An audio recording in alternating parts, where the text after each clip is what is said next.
Okay, we are back from a very short break and ready to move to another panel, which is about lobbyism, international transparency standards, and current trends. The topic is of much importance as lobbyism is one of the most compelling ways through which interest groups and large corporations try to influence the decision-making process.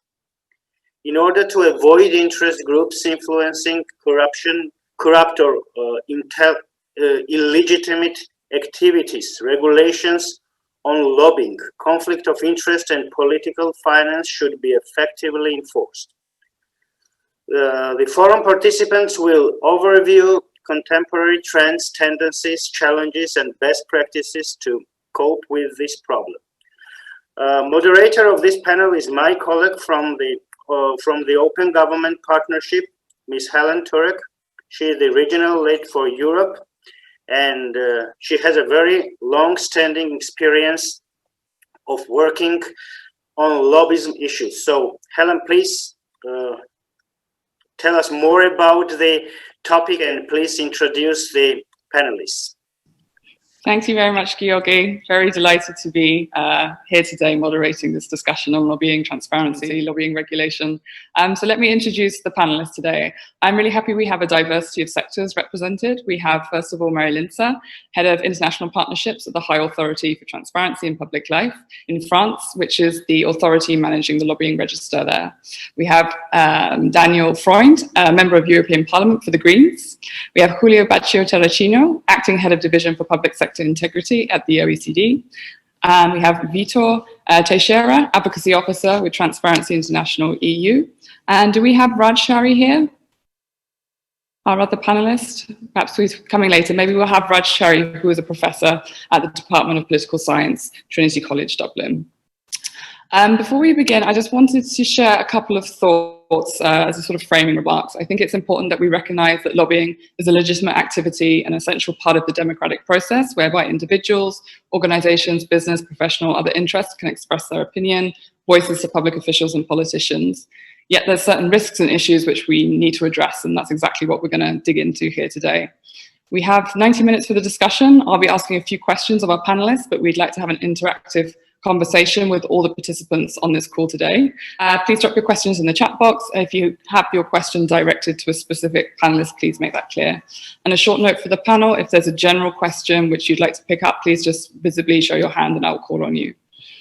So I want to kick things off with a quick fire round. I'm going to invite all panelists to answer what's maybe an obvious question in 60 seconds or less. And the question is, why do we need to regulate lobbying? So I'm going to turn to the first on my screen, that's Marie. Would you like to kick it off? Hi, Helen. Thanks a lot for the question and the introduction. Happy to answer that question about why we need to regulate lobbying. We need to regulate lobbying.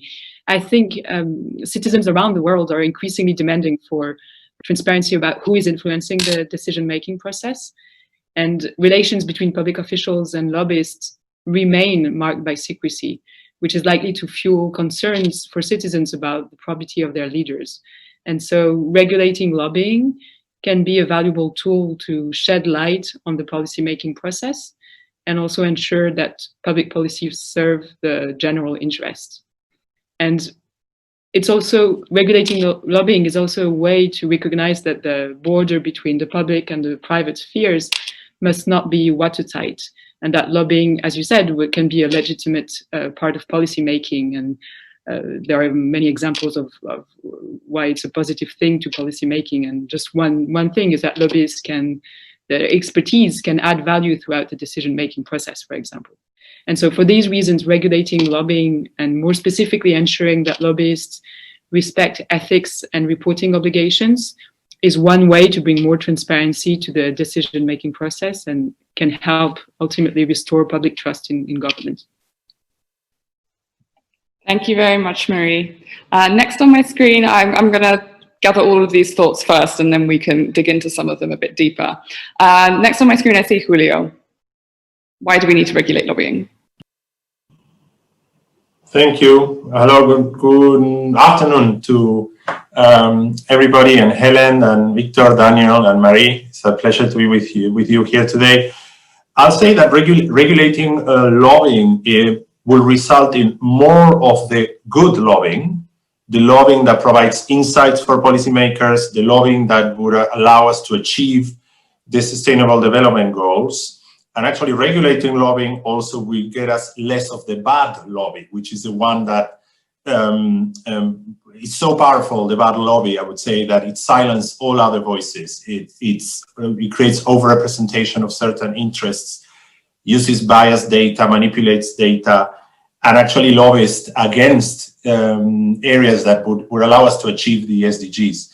And in sum, I'll just say perhaps that if you think of any of the major problems that our societies are facing today, if you think of climate change, inequalities, almost any of the issues we are facing, actually lobbying is at the core or is a very big part of what we are not progressing and why there are obstacles and we cannot move ahead and reform these areas. So for me, it's one of the most important issues that we all be working on these days. Thank you very much, Julio. I see we've been joined by Raj. Hi, Raj. We've already introduced you and we're going through the quickfire round at the moment. Super. So next on my screen, I have Vito. Why do we need to regulate lobbying? Hi, Helen. Well, first off, thank you for the invitation. I'll go on the same line as the other speakers, but perhaps put it a bit more bluntly. I think that lobbying is excellent for policy making and for society in general. But if left unregulated, it brings major risks of corruption and undue influence, where the benefits for a few outweigh the needs for the many. Very short and to the point. Thank you very much. Daniel, over to you. Yeah, thanks as well. Good to see lots of familiar faces again. It's been a while, so it's good to be with all of you.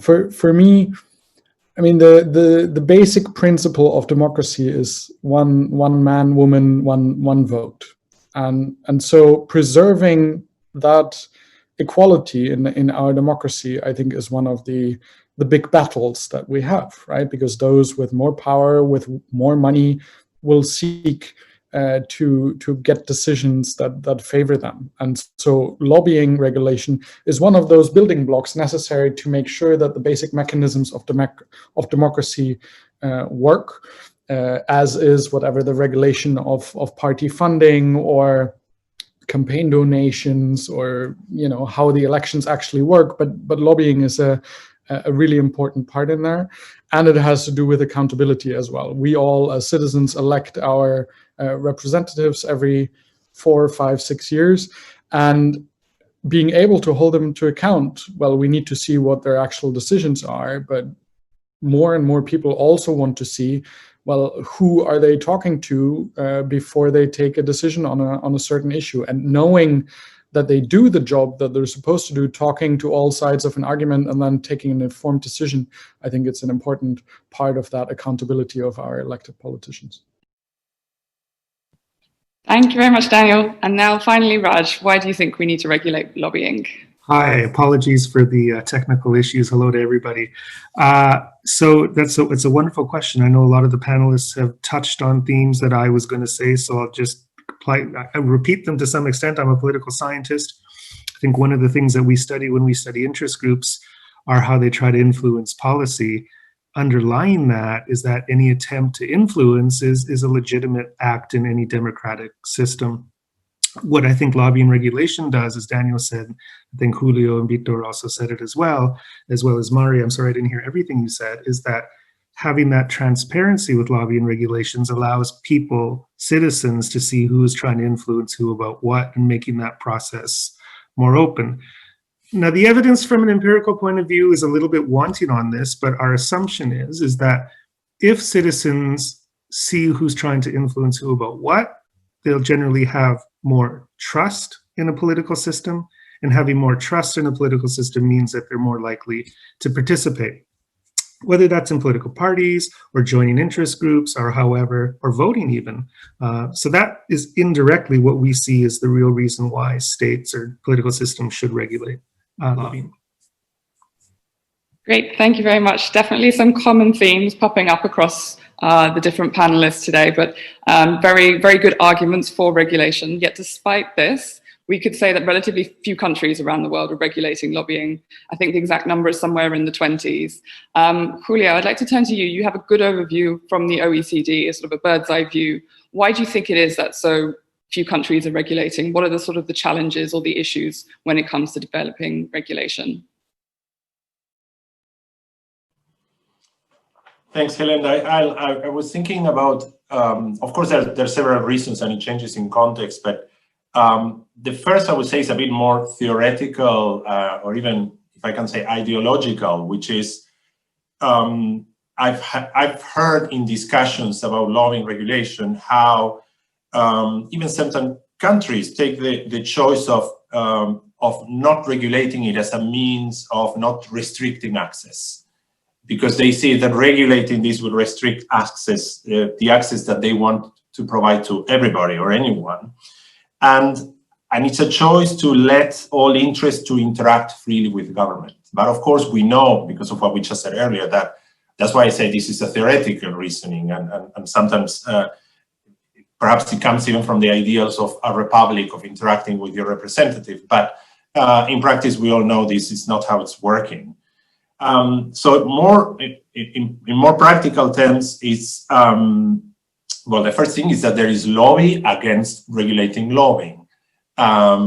This, of course, happens, and actors that benefit from the status quo, the way things are working in that particular country, will actually lobby and try to avoid that things change, because change may result in that they lose these privileges, this privileged access. So this is very difficult to break, of course, because these actors are already privileged. They have this access, so use this power. I mean, they're using the same tool that we are trying to regulate in a way to avoid the regulation. And these actors are not only private. I mean, this could be private business, but also governments, you know, it goes both ways. And then I've seen also a couple of more technical issues that perhaps is not the reason why it has not been regulated, but perhaps why it takes so long. There are some technical discussions, for example, are NGOs lobbying and lobbyists, and should they be covered? I've seen a lot of discussions and going over months or years in parliaments about this issue.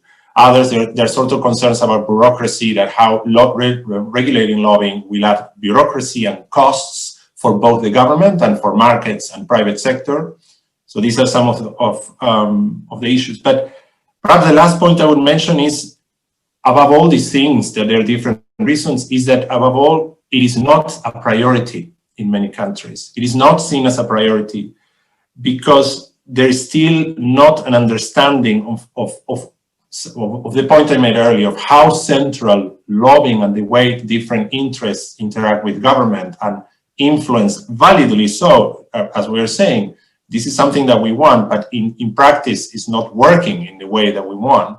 How this influence is affecting so much everything that the government, or almost everything that the government is doing, and the impact that it has on our societies, and how much lobbying has very much is related to the problems that we're facing, and it could be also the solutions to the problems that we're facing. So above all, it's not seen as a priority, and that's why a lot of the work that at least we are trying to promote is raising awareness, at least on the importance of lobbying.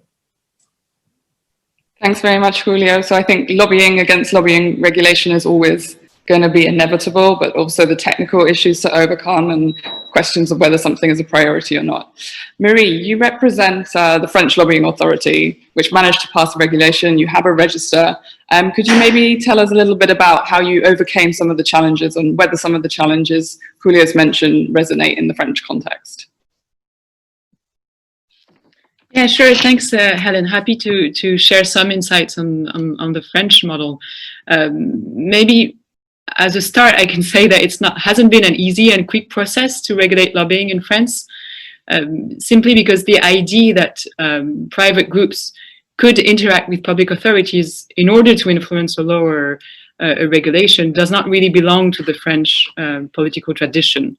I think there is a vision of the general interest, which is very much seen as something transcending individual interests. And so it's hard in France to imagine private groups influencing a law or regulation traditionally. I mean, it's quite different from the US or Canada, for example, in that respect.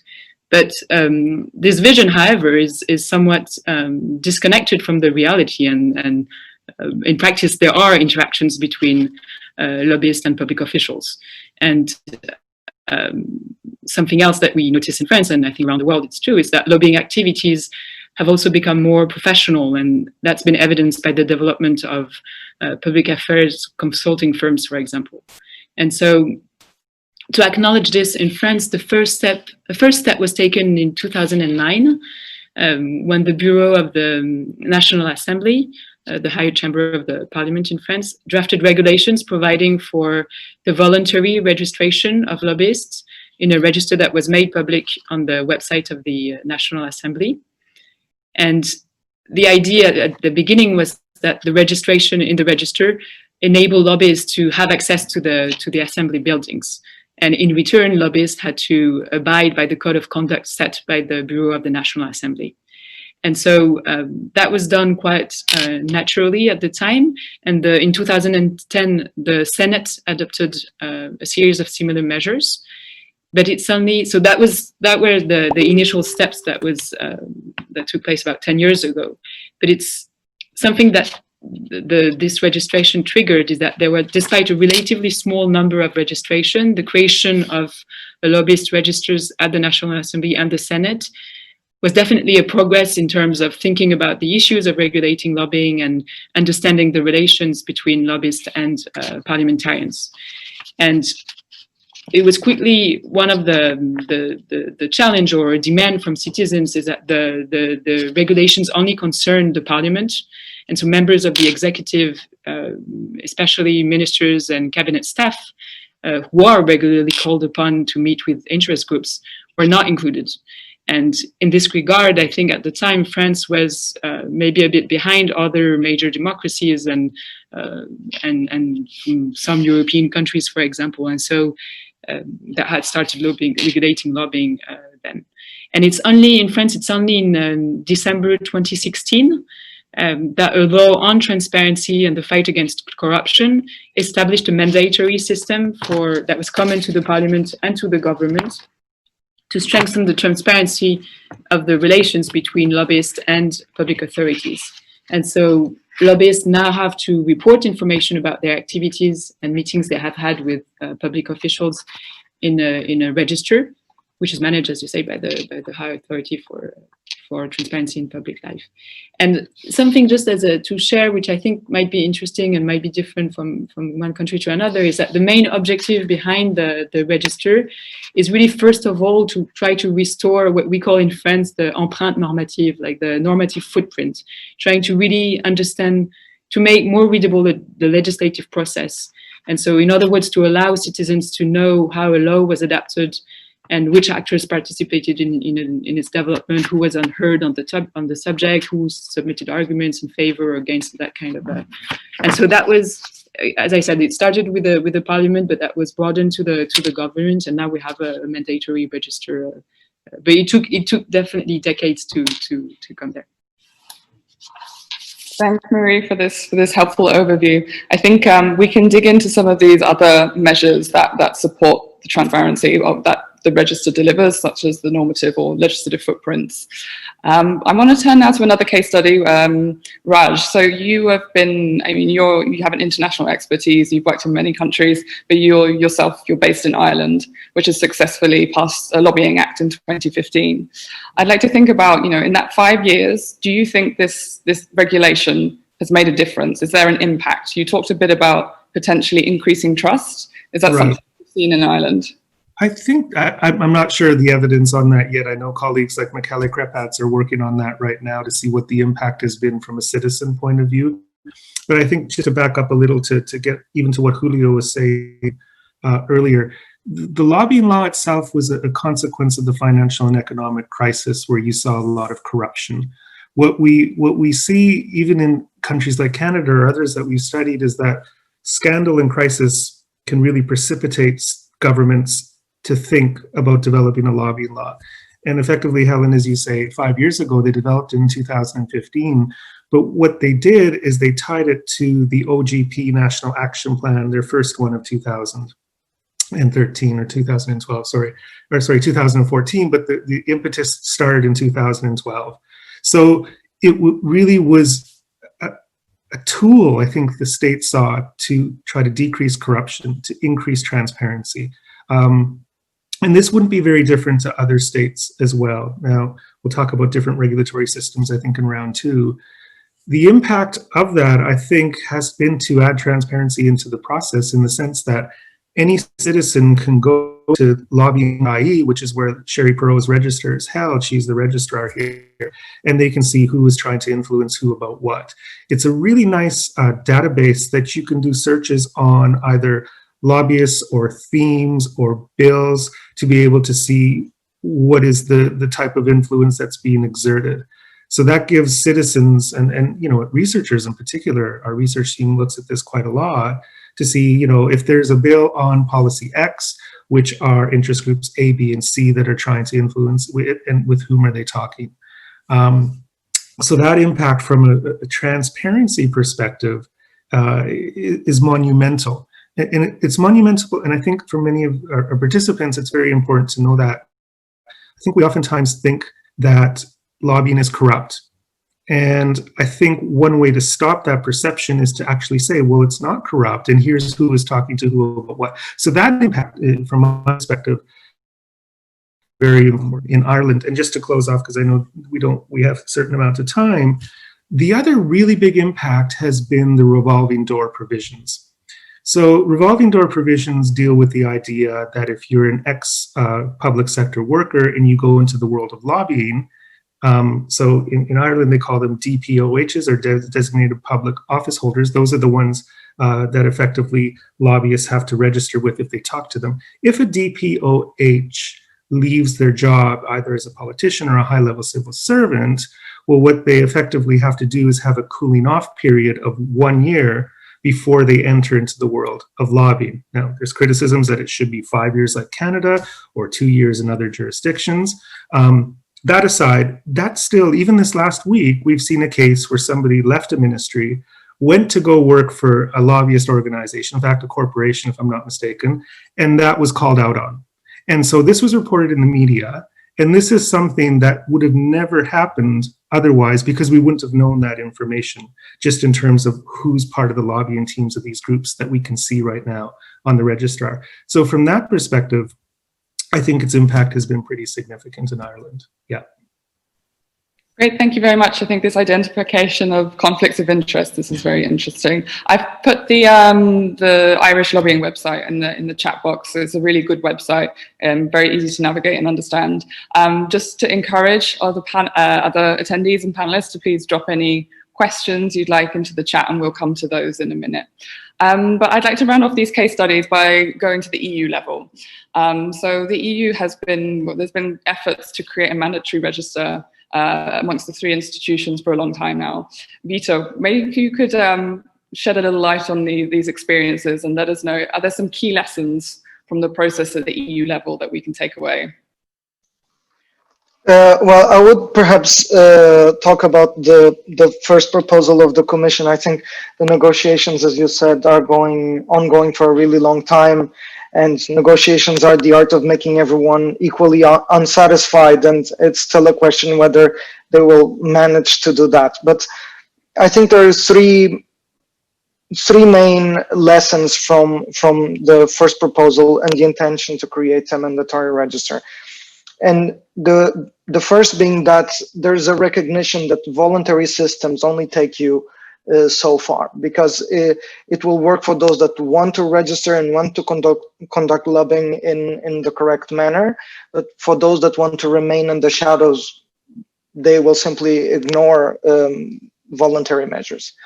Only the mandatory register at EU level would bring the transparency and accountability that we believe is necessary. And I think the perfect example of this is that half a decade ago, the Commission made it mandatory for lobbyists to be registered if they wanted to meet the top level Commission officials. and within 1 year, the number of registrations in the register doubled. So I think this is the intention, one of the main reasons why the negotiations are ongoing. The second would be that for it to work effectively, all policymakers or all people that are a target of lobbying need to be covered.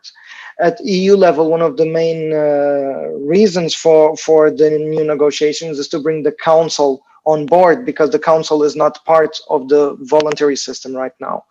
And it brings a lot of issues. We have been talking here in the panel about the transparency for citizens and journalists and people doing research, but at the EU level, it comes to a whole new ballgame, so to say, because now we have a letter from a majority of parliaments of the member states of the European Union that accuse the Council of being a black box. Their own parliaments are unable to know what is happening in the Council. How can this be in a house, in an institution that is basically the second chamber of the European Union? And the third lesson relates to monitoring and sanction. So one, that you need sufficient resources to, once you have a register in place, once people do register, that you need sufficient resources to check whether people are complying with the rules. The resources right now is one of the topics that is being discussed, but the Secretariats of the Transparency Register on its last annual report said that 50% of the entries in the register that they were able to check, which is a small number, 50% were unsatisfactory, and 50% of those had to be removed because they didn't even reply to the Secretariat. And related to that, there has to be strong sanction mechanisms that can serve as a deterrent. If you have the system in place and if you have monitoring, but then when you catch bad behavior, nothing happens, then there's no incentive for people to comply with the rules. And I think these three main points are the ones that they're trying to address right now. Thanks very much. I think sanctions is something I'd like to dig into a little bit more later, but let's hear from Daniel first. Daniel, so you are an MEP, you meet with lobbyists, you know lots about what's going on at the EU level. Maybe, if anything from Vitor's presentation has resonated, he's already talked a little bit about some of the limitations of the register. In your opinion, what additional measures are needed to create robust regulation at the EU level? Well, I mean, I used to be a lobbyist as well, working with Vitor at Transparency International EU office. So I've seen both sides now of the game, and now I get to actually negotiate, well, as one of the responsibles from the other political group to follow basically the ongoing negotiations for this new register. The interesting thing now is that we basically have a situation where for Parliament and for the Commission, they have basically what we were negotiating for the last 5 years under this register. Parliament and Commission are more or less doing that. The real issue would be what happens with the national governments in the Council, because as Vitor explained, two chambers, right? One is the Parliament, where in general, not only on lobby transparency, but the European Parliament, I'd say, is one of the more transparent ones, right? All our committee meetings, all our plenaries, every word I've ever publicly said in this Parliament, you can find online. Every of the over 2,000 votes I've taken over the last 2 years, well, year and a half that I'm now in here, you can find online and check every amendment, everything I voted on. But our governments, all of us that are EU citizens, what they do supposedly on our behalf in the Council, much more difficult to find that out. And I think lobby transparency is just one aspect on that. So for us, both when I was still at TI and even now, the main objective is really to bring the Council into that framework of the lobby register. But let's say if you look at the actual thing that the Commission proposed to do there, it's ludicrous, right? Because what you would want to know, a lobbyist that wants to get something into legislation, they're always going to seek the easiest way in. If they can do it at the Commission, they'll do it there. Otherwise, they go to the Parliament, and if they don't succeed here, then they go to the national capitals and try to do that through the governments. So you need to sort of control all the entry points, right? And what the proposal now is to include the Council is not to include the entire ministries at home, not the ministers that come to Brussels to negotiate. No, just the 2 permanent representatives that sit in the council, not the working groups, not the German permanent representation at the moment has 400 people working for them. They sit in dozens and dozens of working groups negotiating things on forestry, on whatever the rules for trucks, on anything, right? All the EU legislation. None of these people is covered. And the 2 permanent representatives, it's not like they're covered all the time. No, the proposal is that they're covered for 12 months every 13 and a half years. So only during the 6 month of the rotating presidency and the 6 month before, and then they redisappear in obscurity. And even that, they don't want to force them, but this should be voluntary. So that's the level that we're at the moment. So obviously that leaves a sizable loophole, or actually covers very little of these interactions. But I think, given that the Parliament and the Commission are somewhat serious about this now, I think we're fairly close to having all the organizations at least in the register. The thing that now is interesting, of course, is that aspect of the legislative footprint, is to see who, through concrete meetings or by submitting written proposals, is actually shaping legislation. And there we've seen progress. That we have almost, Vitor, correct me, but I think it's about 30,000 meetings that the Commission has published in the last 6 years.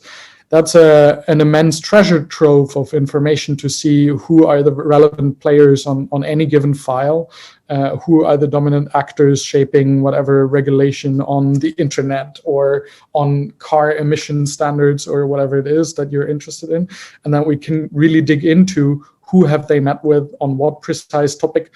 That's great. The Parliament started doing that now as well this legislature. As I said, well, all my meetings are online. More and more colleagues here in the Parliament are doing that as well. So we're covering at least 2 out of the 3 entry doors, I'd say, reasonably well. The big question is what is happening through the governments of member states, and particularly, I'd say, in those member states where a national register is not capturing what's happening on the ground. France, Ireland, those you can at least through those national registers get an idea of what's going on there. But I think we're still at about 8-9 member states for the moment that do have some form of national register, some of them fairly dysfunctional, and the other ones have nothing at all. So that I would say is the big part of the black box. Very good. Thank you, Daniel. We're going to turn to sort of the national EU level dynamics. Vitor has been doing some interesting research on this. But we actually have a question for you, Daniel, from the audience. Let me just ask you this. As the rapporteur for the new independent European ethics body, do you consider that such a body should also deal with the European Transparency Register?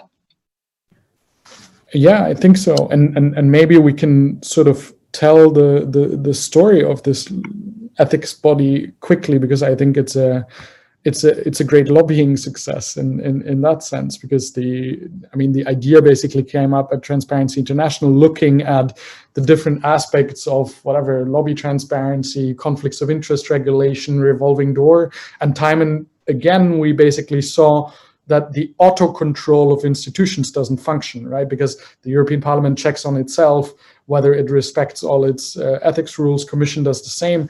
And so we proposed this idea of an independent ethics body, checked it with all the lead candidates for the European elections. And by the time I was elected then, when they came up with a different candidate for the Commission presidency, Ursula von der Leyen, I contacted her and asked her if she would make the same commitments that the Spitzenkandidaten had made, and she accepted. It's now in the work program of the Commission. well, and I'm now negotiating that on the side of the parliament. So for me, basically, I mean, the model that we have with a higher authority in France is one of the main inspirations of what I think would be needed here at the EU level as well, that other than sort of making the rules that we have on all these aspects, lobbying, transparency, as I said, conflicts of interest, revolving door, more strict, I think a lot can be done already by having an independent body overseeing this, sanctioning it where necessary, because we have a huge problem in the EU.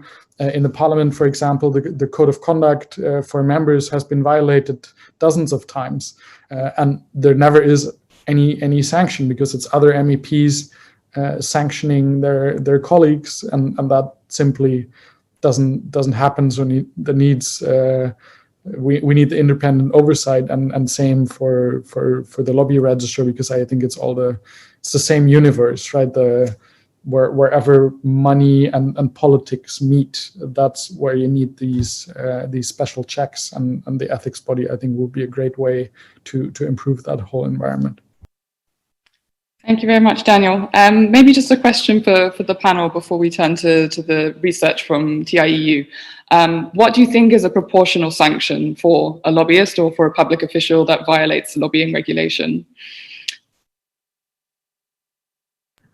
Well, obviously, I mean, proportional means that it is in relation to what they did. So depending on how bad it is of what they have done, if someone is just a little late with a registration, I think that is something else than someone coming in and giving sports bags with cash to members of parliament to buy a certain decision or something. So I think, it needs to be proportionate, but there needs to be, if there is serious violations, there needs to be a reaction. And so far, we really see here around the EU institutions, no one has ever been sanctioned. No lobby organization has been sanctioned. No member of parliament has been sanctioned for violation of ethics rules. So that impunity is really what we would like to end. And we have seen in other countries that this can work, right? In the United States, people have gone to jail over lobbying, undue influence through lobbying, or bordering or being very clearly corruption. And I think the high authority in France can talk about a number of cases as well where there have been substantial financial sanctions in the tens of thousands of euros, where also there have been suspended prison sentences. And I think there as well, I mean, since we're negotiating a lobby register in Germany at the moment, and one of the key achievements that the German government is putting forward is saying, oh, we'll be able to sanction people up to 50,000 euros, or companies up to 50,000 euros. But that number alone, I mean, for an individual, of course, you might say 50,000 euros, that's quite a deterrent. That might be a sizable sanction. But for a company that runs a multiple million euro annual lobbying budget in a country, if they do a lobbying blitz on a certain piece of legislation and pay 2-3 million euros for that, paying 50,000 euros in fine is peanuts, right? So that's also what you need in proportionality, is that ultimately you need sanctions that hurt and that make sure that the rules aren't broken. That's basically the test that the sanctions need to fulfill. Very good. Marie, Marie, maybe just speak about the French experience, and then I'll move to you, Vitor. No, sure. I think it's an interesting question and something that countries need to think about when setting up a register or thinking about how to regulate. And in the case of France, it's interesting, and I second what Daniel was saying. It's important to have a deterrent sanction. And in France, you have, if a lobbyist does not comply with its obligation, either reporting obligation or ethical obligations, because there is a code of conduct for lobbyists, then they risk a fine of 15,000 euros and 1 year's imprisonment. So that's quite big and impressive, but it's also something that we have been advocating for, actually, is to have also an administrative sanction that's possible. Like this sanction is quite important and big, but in practice we have to go through the criminal court in order to have the lobbyist being sanctioned and to apply the sanction. And if a lobbyist does not comply with this declarative obligation, for example, we think that it might be more effective if we can issue immediately a fine, or the high authority would have this power to do so. We're advocating for this, and I think so to find a balance between the really problematic case of undue influence or that kind of problems could be differentiated from not reporting some information on the register, for example. And I know in France we have, for now, struggled a bit to actually issue fines or sentences. Great, thank you very much, Marie. Vito? Well, it goes in the line of what the other speaker said, what Marie said, what Daniel said. And you asked about what would be the harshest punishment, right? And I think that sanctions are there to, on the one side, prevent bad behavior, but also to protect the institutions, in this case, where I'm speaking at EU level, the EU institutions, from reputational damage. And if you have a lobbyist, and again, there needs to be proportionality, but at the extreme case, if you have a lobbyist or a lobbyist organization that registers to a transparency register and commits to following a code of conduct, and then breaches that code of conduct, let's say by lying to policymakers about the consequences or not of a certain legislation, and knowing that they're doing so is quite serious, and that can lead to situations where the damage in the eyes of the public is not just to that organization but also to the institution itself. And I think that in the extreme case, well, we at the EU level we can't send people to prison, but if an organization would on purpose break the code of conduct, it should not be able to lobby. Okay, thank you, Vito. While I have you, I wanted to turn to this research that you've been doing. Daniel already picked up on the point about the interactions and lobbying between national and EU level. I understand TIU's been doing some research, particularly looking at tech companies and their lobbying efforts. Could you share a couple of highlights from this research you've been doing? Yeah, I mean, I can give you the broad view. I don't want to give too much because then people won't read the report that is coming in a few weeks. But I would say that I will start with something that people will assume is the case, but for us was quite surprising, the extent, which is the big problem that we see. So the research is looking at several issues that were discussed in which big tech companies had an interest on, and we're looking at the EU level and a couple of countries, Ireland, France, Germany. The first issue that we see is that lobby regulation is local. So it covers an institution or it covers a country. But the ability of these large companies to lobby and have a structured lobby strategy across borders with spillover effects in the different levels, local, national, EU level, is quite large. It's not localized. So our approach to regulation is localized and their ability to lobby is not. And one could say, well, yes, of course.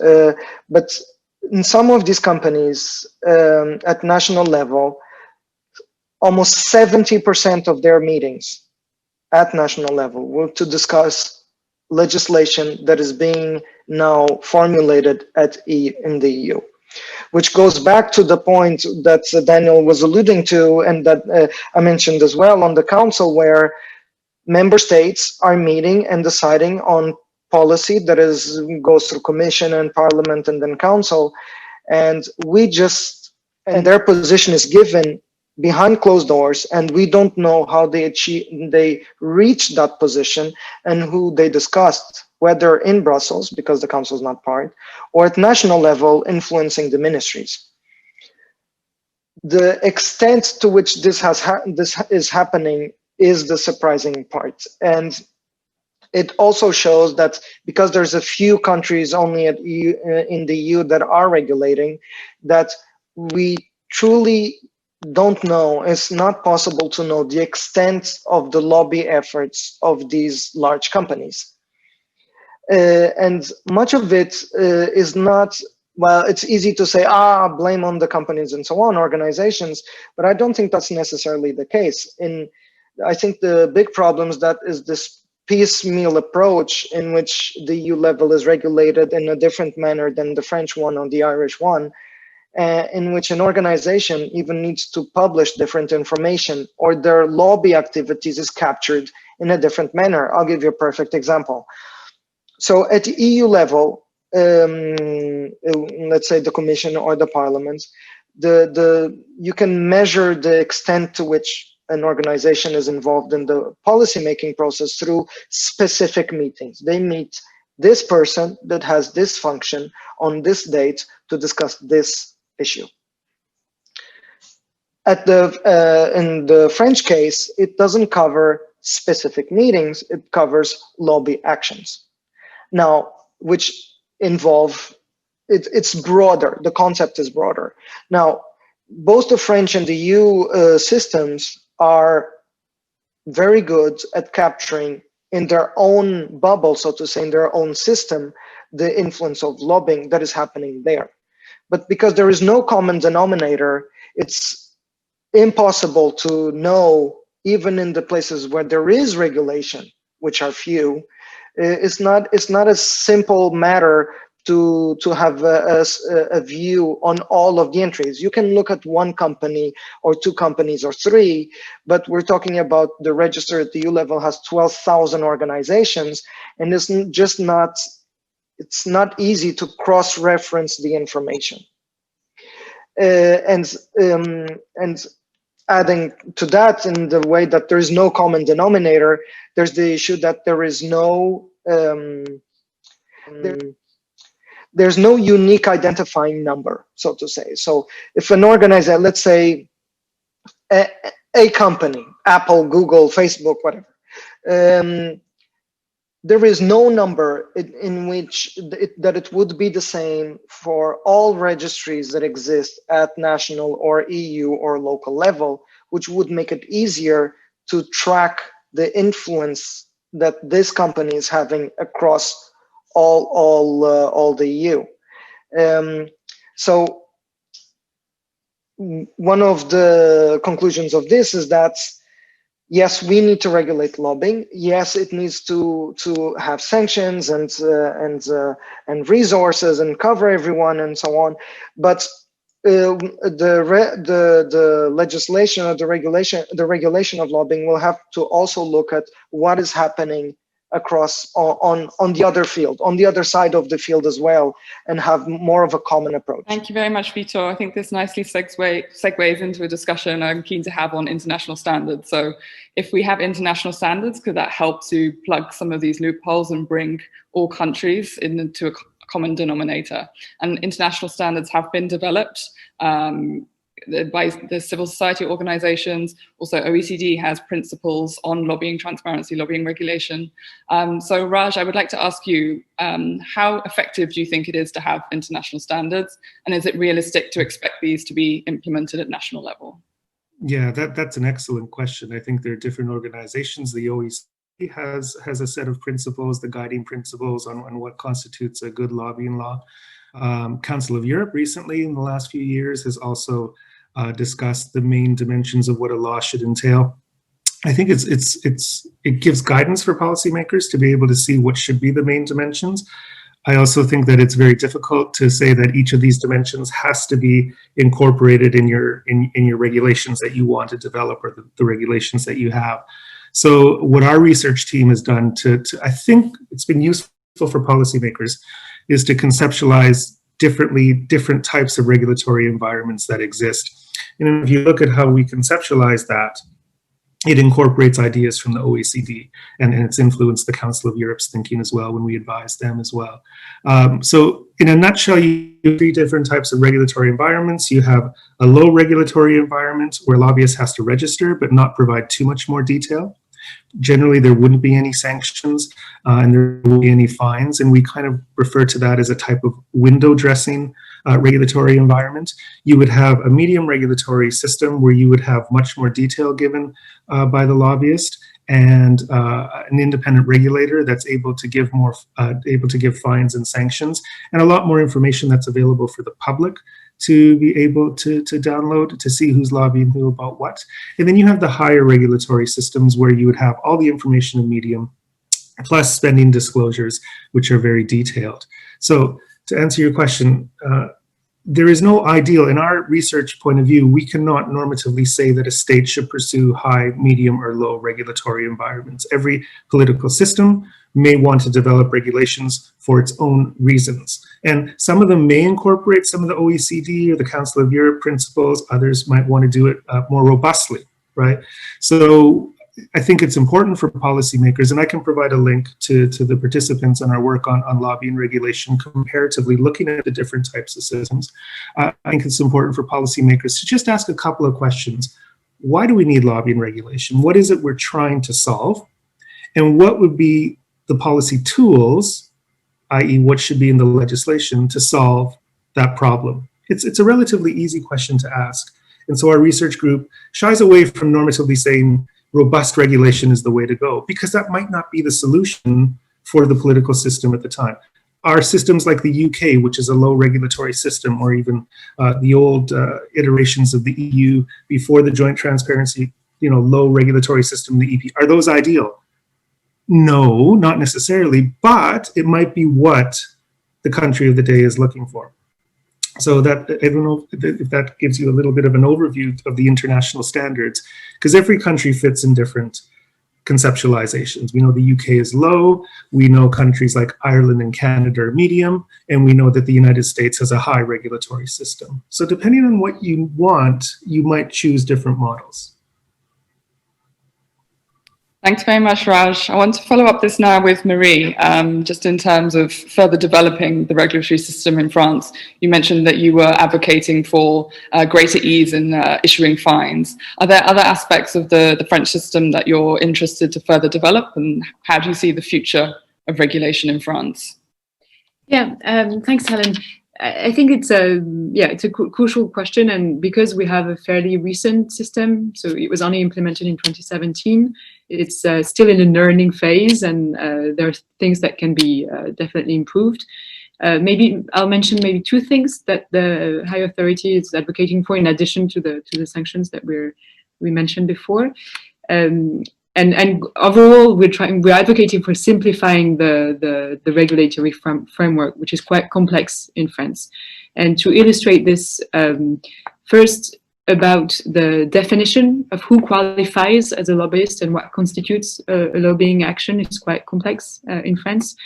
There are 3 conditions to qualify as a lobbyist. You have to be a legal or natural person, exercising a regular or principal activity of representation, and who takes the initiative to contact a public official to influence a public decision. And so there are 2 problems that we see in this definition, not problems, but difficulties in its application. The first one is about when we define regular or principal activity, it's supposed to be someone who devotes more than half of his time to lobbying activities, or who have come into contact at least 10 times with a public official. And so this excludes quite a lot of lobbyists from the scope, and is quite difficult to track and to apply in practice. So that's one thing that we're trying to push for, to simplify this definition, so it's not these criteria are not taken into account.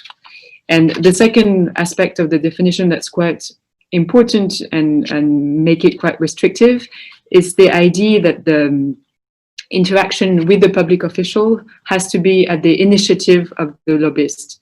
So in other words, in France, if a parliamentarian requests a hearing with a lobbyist, for example, this won't be considered a lobbying action within the meaning of the law, and the lobbyist won't have to register on the register. And so this again excludes a lot of lobbyists from the definition, and is also difficult to apply in practice. So we've been pushing to simplify this definition. That's been one big thing that we would like to see change in the regulatory framework. And another, maybe a second aspect that's, I think it might be interesting also to hear from others on this, is in France, the reporting obligation really lies on the lobbyist. It's not on the public official. So once a lobbyist is identified, he has to register within 2 months on the registry, and he has to complete a certain amount of information on the register, including lobbying activities, the budget, the type of decisions, the categories of public officials. So there might be some improvements to do around the information that's provided. And as Vitor was mentioning, we don't identify the specific decision that has been targeted. It's only the category of decision.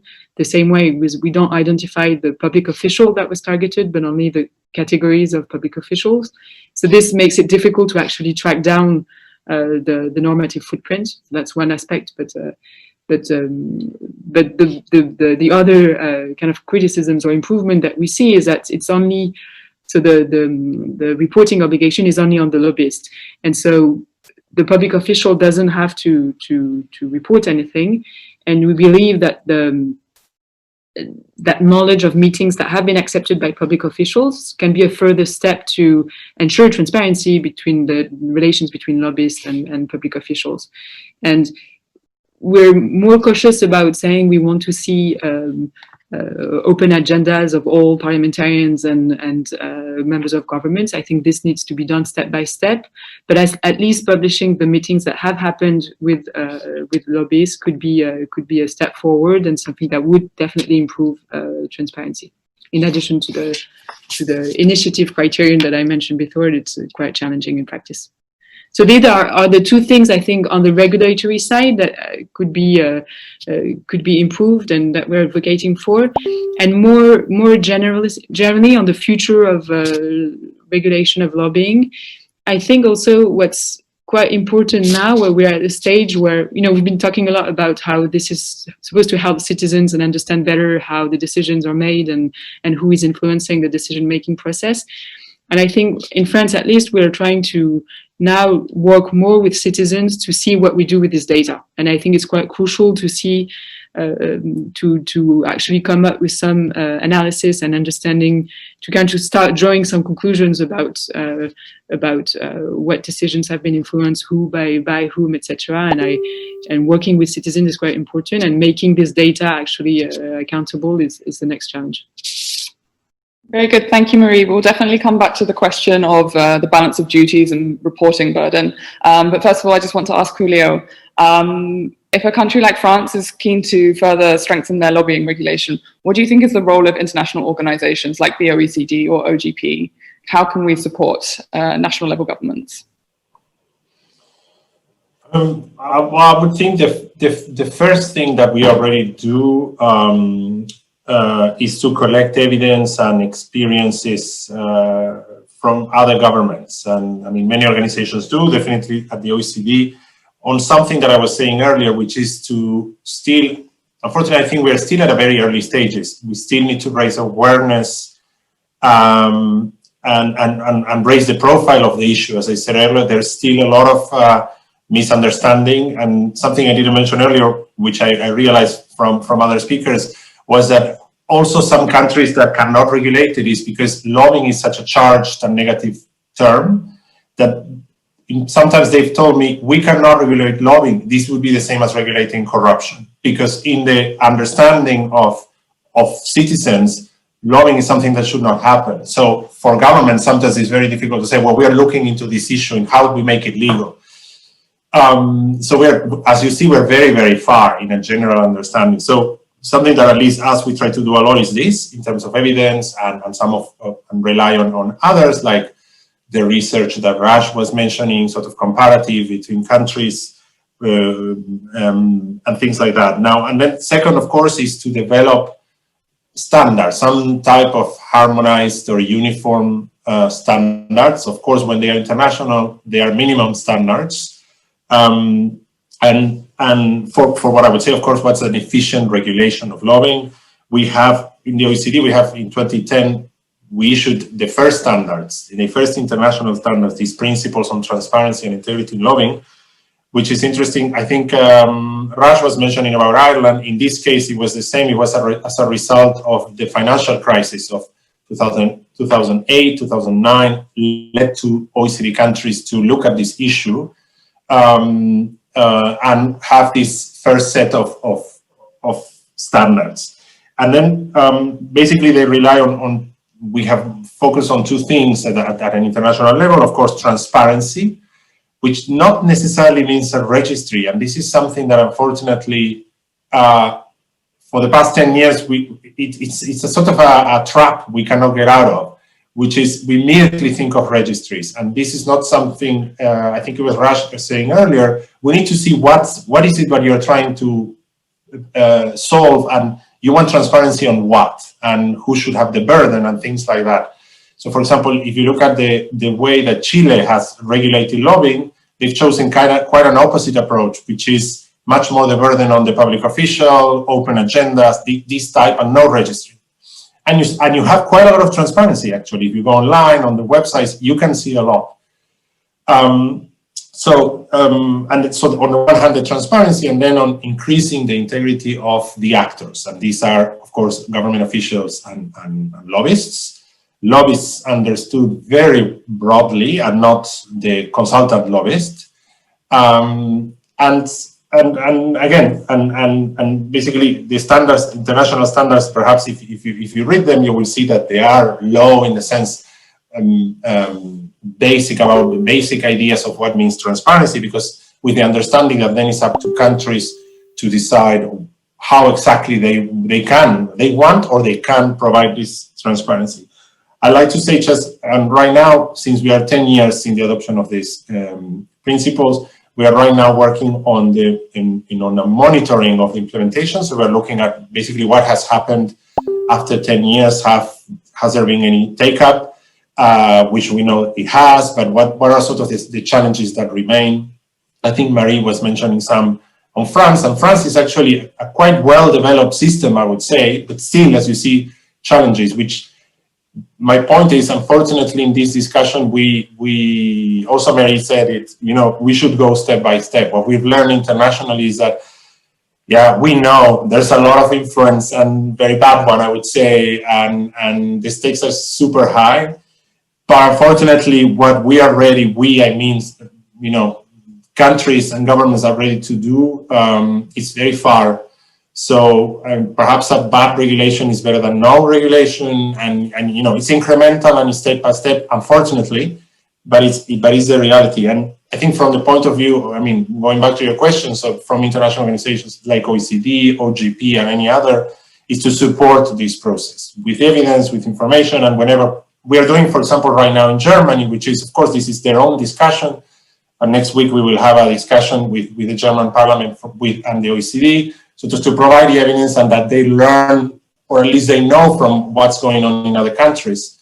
And hopefully this will influence and sort of this step by step will be a little bit faster, thanks to this information that can be shared from an international level. Thanks very much, Julio. I'm just going to quickly abuse my position as moderator to say that within OGP, we're seeing more and more interest to use OGP action plans to support the development of regulation, also demand from civil society to use this platform. So it'd be very interesting to connect with you, Julio, and on the different countries you're working in and see where the interest lies from the side of OGP. Daniel, I wanted to ask you about the balance of duties, but let me know if you've got other points to make as well. Well, I basically wanted to say that on this issue of lobby transparency, I don't know if it's always the case, but it was the case in France. The lobby register was basically, the whole high authority was created following a scandal. In Germany now, they're introducing the lobby register following the scandal of Philipp Amthor. And I think particularly in those situations where following a scandal, you want to show quickly, oh, we're doing something about it. So within a couple of weeks' time, we're quickly going to throw together something that looks like a lobby register. is very frustrating, I find, for everyone that actually wants good lobby transparency. And particularly in those situations, it's paramount that organizations like the OECD, the international lobbying standards that TI and others have put together, that this exists so that countries can make sure that they don't basically repeat the mistakes that have already been made elsewhere. And I'm always puzzled how little this actually happens, and how every country tries to reinvent the wheel, saying, oh, but we can never be compared to any other country in the world. We have to have our very own little artisanal lobby register that then has all these shortcomings. And so I think organizations like the OECD, everyone else that's working on this, Greco and so on, should get way more resources and way more say in these things, and that legislators, when they do then move to put these things into place, that they listen to the expertise, that they talk to representatives from other countries that have already, if there's others that have had a lobby register for years, ask them what's working, what isn't working, and if they had to recommend how to do it, what would they do? Right. If I can just add something, 3 seconds. This is exactly, Daniel, what the Irish government did when it was developing its laws, that it outreached, I don't think just to international organizations, but it outreached to Canada, it outreached to officials in the States. It wanted to be informed and have, through policy, learning an idea as to what they should do or what not to do. And it's extremely important at that point. Yeah. And they didn't only follow the advice, they also went and hired someone from the Canadian Lobby Register. You're right. Little extra bonus, Canadian, fantastic move that Ireland did there. Absolutely. Well, Canadians, as a Canadian myself, we're all real straight shooters, so that's the best thing to do. Not joking aside, I think it's really important for political systems that want to do regulation to have someone who's not from the political system heading the regulation, the regulatory body, because there can be no potential conflict of interest from an outsider coming in. Yeah. And basically everyone should get their lobby register oversight from Canada. That's, I think, the lesson to be learned. I can wave the flag. Yes, I would agree. Very good, thanks both. Do you want to talk about this issue of the reporting burden? It's something Marie brought up. I mean, Daniel, you obviously open your agenda, your meetings. I hope you'll be reporting on this meeting as well. It would be good to know if, what's your feeling on this? Is the burden too much on you or not enough? Would you be happy to do more? Meetings like this one get a special color in my agenda, and then someone in the team puts it on the website. So far, we haven't collapsed under the administrative burden. I haven't heard any complaints either from the Commission that is publishing these 30,000 meetings over 5 years. As we said, they haven't hired one additional staffer actually to do this in an administration of over 30,000. So I really think that, I mean, administrative burden is always that excuse that everyone comes with, and I don't see it. It's part of general transparency. I think that should be done for everyone. But obviously, when you do these kind of rules, having a good tool in place really helps, right? When I was still at TI, we worked with some people here in the European Parliament to develop a tool called LobbyCal. It's open source. Everyone can get it off GitHub, which allows you to export meetings from an Outlook or Google Calendar, for example. So I think, if you put the right tools in place, this is really quite easy to do. And, no one is asking for a word-by-word protocol to be published or anything. This is really just some basic information, who you meet, on what day, on what topic, that you describe in a couple of words or a simple sentence, nothing more. And I think saying that this is too much burden, I mean, people should try it out and see how little effort this actually takes. Very good, thanks, Daniel. I've shared the GitHub link on the chat box there. Maybe on the other side of the coin, Vitor, you are a smallish civil society organization in Brussels. You were captured by the regulation there. Is it fair that a small CSO like yourselves are captured by the same kind of regulation as the Googles, the Amazon? I think this goes to a point Julio was making at the beginning, that, are civil society organizations lobbyists? Well, I would say and probably say that I am a lobbyist. It is my job to give my take and in that sense influence the legislation that is coming in terms of anti-corruption, of transparency, of accountability. But I think that every person or and better every organization or interest group that is trying to push for a legal activity, of course, the end is meeting policymakers as a lobbyist, whether they agree with that or not. But my friends back home are not meeting members of parliament. They're not giving amendments to EU legislation or discussing amendments on EU legislation. And I think that it's also important for the lobbying as a profession to remove this idea that only big companies are lobbyists, because this attaches to it an image that is negative, that lobbying is this attempt to create undue influence or even to corrupt policymakers when it is not. It's fair profession, and every person should have the rights to give their take. Thanks very much, Vitor. We actually have another question from the audience. So for anyone on the panel, are there any best practices how to regulate lobbyism coming from offshore companies?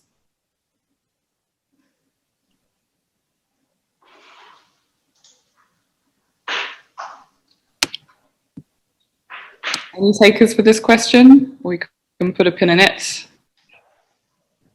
Not sure I fully understand the question. I'll try something to answer the question. Lobbying regulation doesn't come from an interest group or a lobbyist. The initiative to regulate lobbying comes from a state or a political system. So there might be CSR initiatives that different corporations are using to try to show best practice and corporate social responsibility. But that's not the same thing as a lobbying regulation or a lobbying law found in a political system, which is developed by the political system to regulate private actors who are trying to influence public officials. So to answer your question, I can't think of any examples of what you're talking about, but that's not where you find the examples. You would find it from political systems throughout the world that have developed lobbying laws. Thanks, Raj. Vitor, do you want to take? Yeah, in the same line as Raj, of course, the regulations are for countries, institutions, regions, so on. But of course, it doesn't prevent companies or organizations to have best practices. They can go above and beyond the what is necessary for them at national level, we have developed these best practices.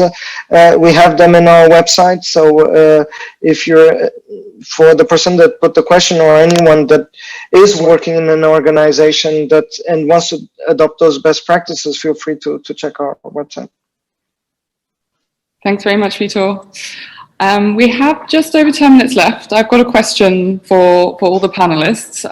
I think we've got a great diversity here today. We have a regulator, international organization, a lobbyist, we have an elected official, academia as well. We are missing the private sector on this panel. And I think the question for me is, how important is it to have the private sector or other professional interests at the table in these kind of discussions in order to progress on lobbying regulation?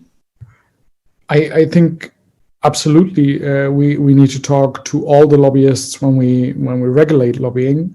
But my experience from having worked in this area of lobbying transparency for quite a number of years so far is that corporate lobbyists really are not the issue. They are not the ones working against rules or anything.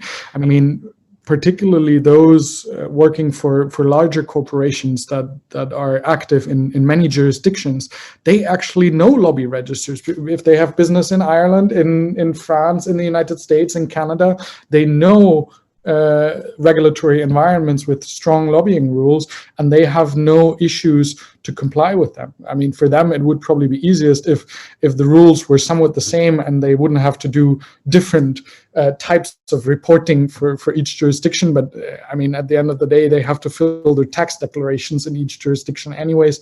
So there's just a department that does it for them, so they have no issues.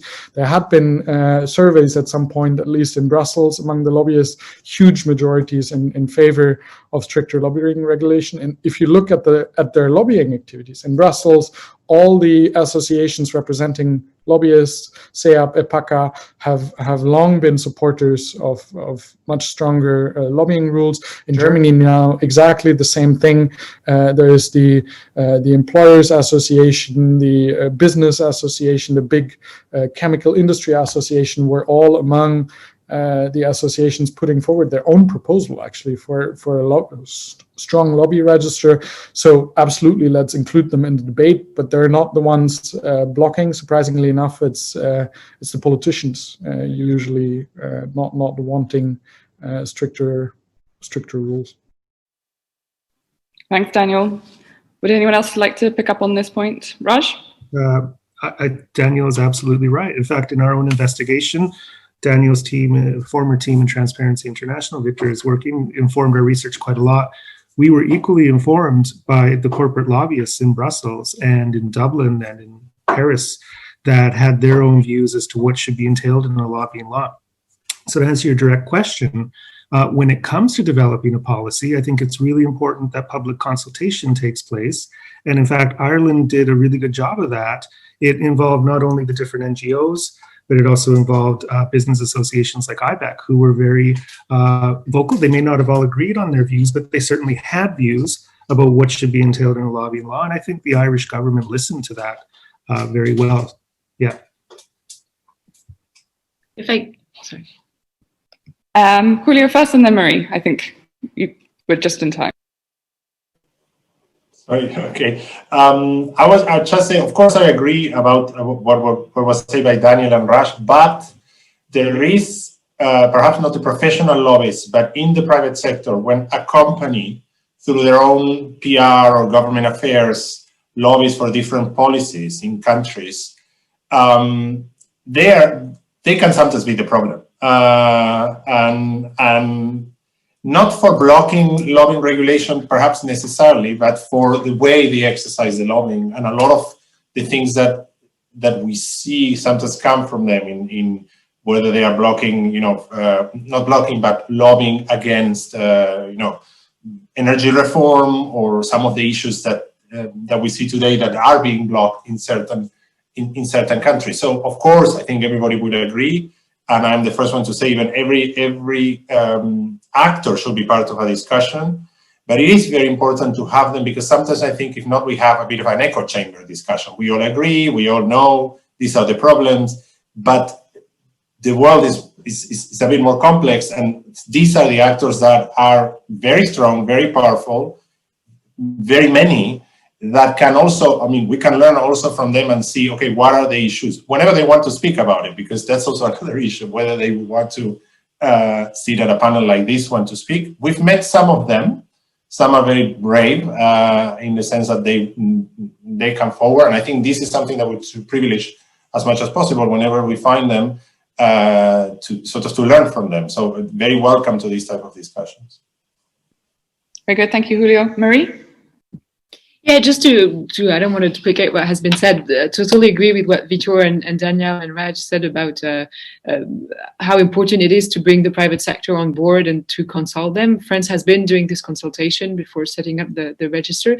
And to come back to what we were saying at the beginning, what we notice as well is that they're very happy, actually, that there is some transparency about what they are doing. And this is also legitimizing what kind of lobbying actions they're leading, and by shedding light on what they're doing, it's also helping them make sure that it's more accepted by everyone, and also showing that it's normal and that there is no undue influence necessarily, and that it's something that's legitimizing what they're doing. So it's we've seen that, but I agree with what Julio was saying. It's not there's I think a distinction to make between professional lobbyists, or where in France in the case of regular lobbying activities, and who counts as a lobbyist, versus the one that might not fall under the definition and who might not want to comply as much with the law as others. But still important to bring them on board, yes. Thanks very much, Marie. I have one other question for you, Daniel. Obviously, meeting with lobbyists during the pandemic, things have changed. You've gone online. How have things changed? Are there different challenges or risks that you see with doing lobbying digitally? Well, it definitely has changed. The number of meetings in person is pretty much down to zero at this point. I counted at some point sort of the number of meetings that I had in January, and then compared to April, sort of at the height of lockdown.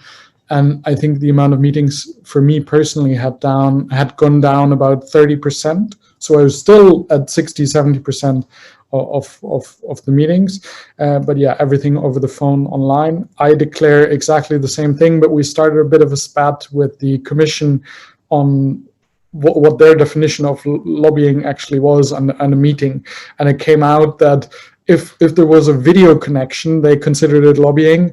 But if you turn off the camera on Zoom, then all of a sudden, if you couldn't see the lobbyist, then there was no lobbyist, basically, was their conclusion, which obviously is a bit weird. But I don't think that there has been a general shift. I'd say what probably happened, not only on lobbying, but on everything, is where an established relationship was there before, it's no issue to take it online and to continue on the phone or over Zoom. But I think a first introduction and getting to know someone is just a lot more difficult done online. So it probably shifts the dynamic a little further, actually, than favors the established bigger players over smaller ones or individual citizens, because particularly when it comes to citizens, I mean, we haven't been allowed, and probably won't be until the end of the year at least, to have any citizen visitor groups here in the Parliament. So the interaction with ordinary citizens, that's really probably the thing that has gotten most difficult with this. Also, travel restrictions, Brussels and Strasbourg being red zones, and although I have an exemption in law, it always feels weird to come from a risk area and then just freely travel around meeting citizens in Germany. So I think that's the biggest downside for me with this pandemic, is that lack of balance that you usually get from meeting ordinary citizens every once in a while. Thanks for these reflections, Daniel.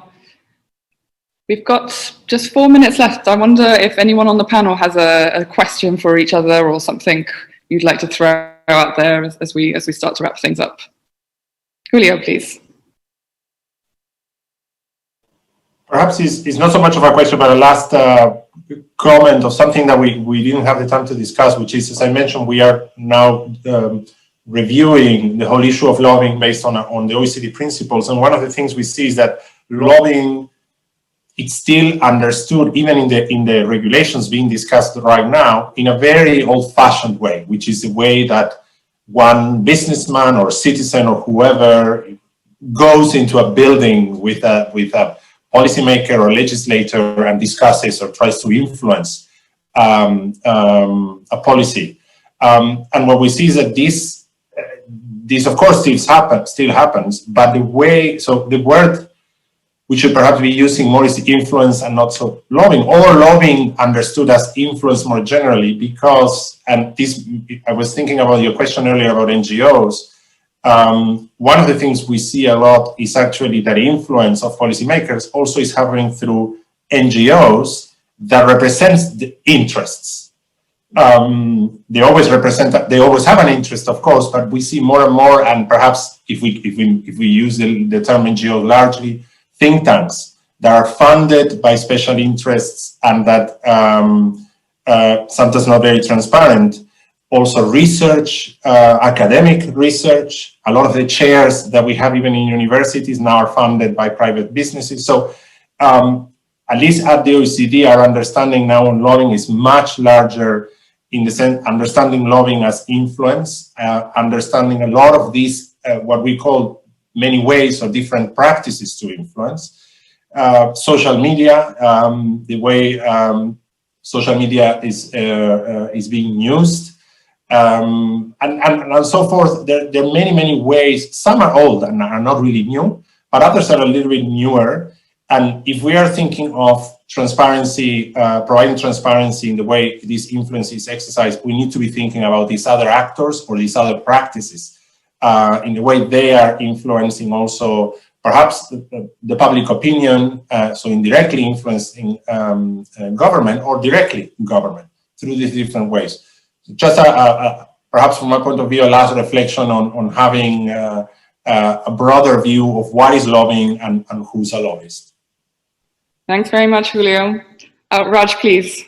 Yeah, that's a great point, Julio. I think from a social science point of view, it's very difficult to quantify that. If we cast our net so far wide to say, okay, so, and this is the other thing, it's not just the attempt to influence, but it's also an attempt to communicate on a policy. In fact, I think both the Canadian and the Irish legislation is very clear about that. And you're right, our idea of how communication takes place is on either a phone call, a meeting in an office. It could even be a golf game, but it would generally be considered face-to-face and virtual face-to-face. What you're raising are really good questions about, so for example, if I'm sending out a tweet to whoever wants to see it and I'm a corporation and that ultimate attempt is to try to influence, I agree with you, but it's very difficult to measure that. I can measure a meeting with a corporation going to talk to Daniel because it'll be registered in the books and I'll be able to say, okay, that took place. Am I able to measure that ability to have tried to influence via a tweet? And so it could be a principle we can try to go towards, but I think it's a very difficult thing to measure, at least from a social science point of view. Thanks very much, Raj. I'm afraid we're out of time. Those last comments could open up another bucket of conversations. I wish we had a bit more time.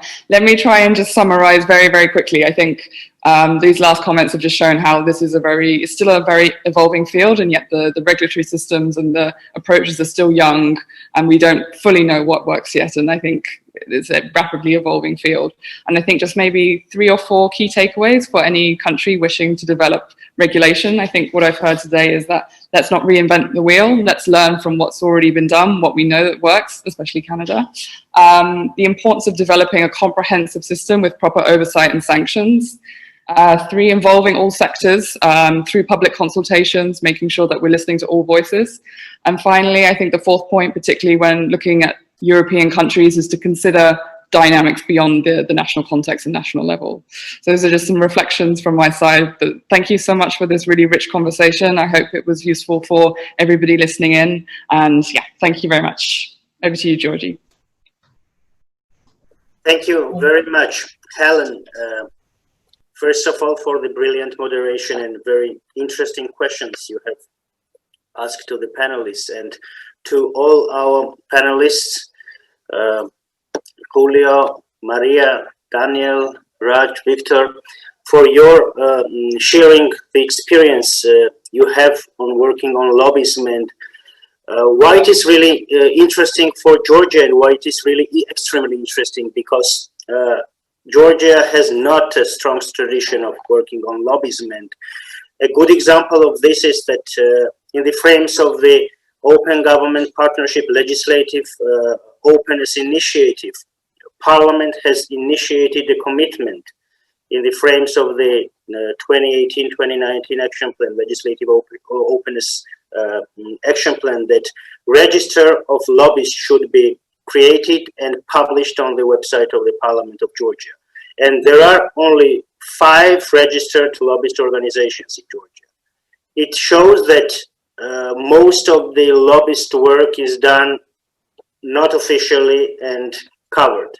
This is why interesting it is for us to know the experience of the European countries, particular countries, or international regulations and recommendations of international organizations.